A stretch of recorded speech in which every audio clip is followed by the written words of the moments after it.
Hey guys, what's up? Boy Old here, and today I'm showing you part 2 of how to make your very own Minecraft server for multiplayer. So, in the first part, if you haven't seen that, go check that out. That's me showing you how to download the client and what everything is and how it works. This second part is how to port forward onto your router so other friends can come on, which is pretty important if you want to have multiplayer. So yeah. So the first thing you want to do is, once you have your test server ready, we have it ready here, go onto your browser and type in, well actually, the first thing you want to do is go under run cmd is what you're supposed to type in, press OK, and this is command box is what comes up. This is a command box that comes up. So the first thing you want to type in is called ipconfig. So ipconfig, no spaces, and press enter. It'll load up, and it might have more stuff, but basically near the top, this is what you're gonna have. It might say something a little bit different, but it's basically the same thing. Like it might say IPv4 address, but since I'm running on Windows XP, it just says IP address. Okay, so the IP address for me is, this is my internal IP address. Now, there's two different types of IP address, an internal IP address and an external IP address. An internal IP address is what you get out of your command box, and this is what you use to get into your server, but that you're connected to the router. What your friends are going to use, since they're most likely not going to be connected to your router, is the external IP address, which we'll find in just a little bit. So the IP address in my case is 192.168.1.6.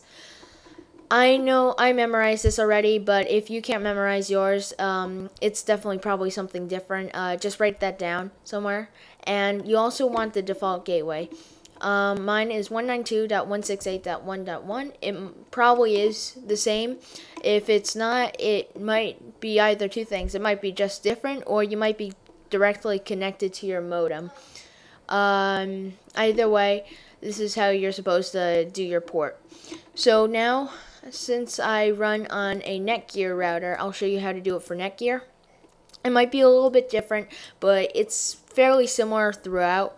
So the first thing you want to go onto is go onto your browser and type in that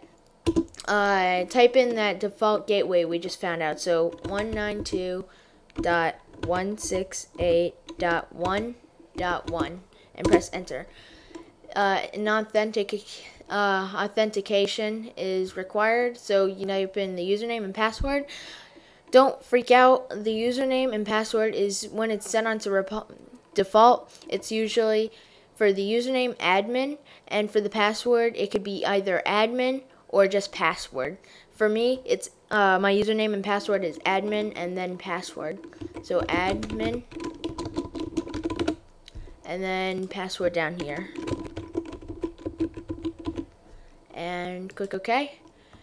And it will take a little bit while to load. And yeah, I have the new version of Netgear. If you have an older version, it's like bluish, and the thing you want to click is called port forwarding. Now, port forwarding is somewhere around here in the older version. If you have a Linksys, then what you have to do is go under applications and gaming, and it's somewhere right over here, and click on that and go into port forwarding. So what I need to do is go under advanced for me, and then go into advanced setup and go down to port forwarding / port triggering. Now you'll come to this page. Now this page is all the ports. I have 2, and I need to add a custom server. So service name, you can type in anything that reminds you that it's the server. So type in test server. Keep it as both.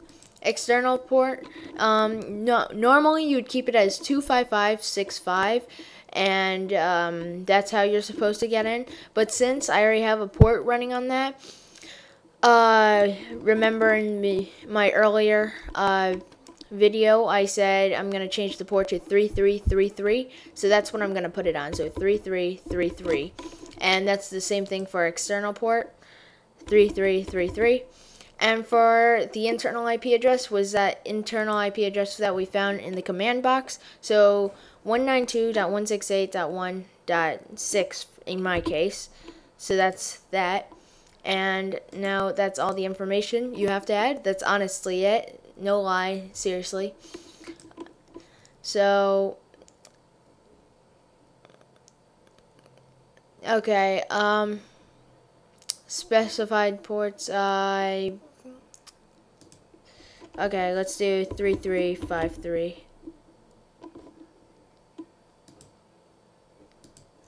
Or maybe 33353. That's what we're gonna do. Keep it about a 5-digit number, 33353, or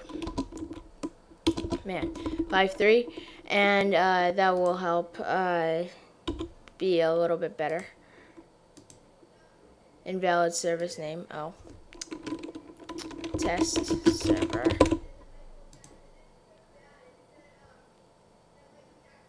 Okay. Yeah, that was just, keep it at a 5-digit number, and you should be good to go. Like 25565 is a 5-digit number, and, yeah, so test server, for a Linksys, if you have that, you have to enable it somewhere over here, but, yeah, that's the only difference. So once you have this, just exit out, and yeah, you're basically done. Now, to log into your server, it's to go into test server. First, let me change to 33353 or 53 and save that. Now, you have to be running on the same port. Now, you have to just select Minecaft server and make sure to run it. And it'll say starting Minecaft server on 33353. And all that good stuff, and it's just spawning the area again because I exit out. Okay, now just get off and run Minecraft. Now it might be a little bit laggy since I'm only using Camtasia and not Fraps to record this, but yeah, just go under multiplayer and do direct connect or add server, and you can type in your internal IP address. 192.168.1.6, and that was mine. So it'll be connecting to server. Oh wait, I forgot to mention to you. If you try to log in, if you do 25565, since that's the international port number, it will automatically go through. If you're doing on another port, like I am doing right now, so 192.168.1.6, yeah, it's necessary, since it'll automatically look for 25565, and since I'm not running on it, it won't allow me to go on. So you have to put in a colon and then the port number, so 33353, and now it'll let us. Yeah, there we go. Okay, as you can see here, this is just a world I spawned in, and sorry for being extremely laggy. And yeah, so you can just save right out. And so that's all fine and dandy, but what if you wanted to have your friends go on? Like I said before, they're not going to go on that exact server IP. You will have to go onto a website called ipchicken.com. ipchicken.com. And when you go on, this is what's going to be, this is going to be your current external IP address. This is what it is. And this is what you're going to be giving to your friends so they can go on. So, yeah, so, and don't worry, the reason why I'm showing you my IP and not some other people aren't allowing is I'm letting my server to the public anyway, so, yeah. So, even if your friends are going on, if it's running on a different port, you also have to add the colon and then the port number that you're running it on. So that's a good thing to know, but if you're running on 25565, then you can just leave it blank, and this is all you need. That's basically it. Keep the server up, and you can do whatever. This is basically it. You can't really do much more. I mean, you can do a bucket server, which I might do a video on how to, since it's a little bit more difficult to set up, but it's definitely good if you want a really structured server. So I might do that in the future. But for now, my name is Boiled, and I hope you enjoyed this tutorial. See you guys.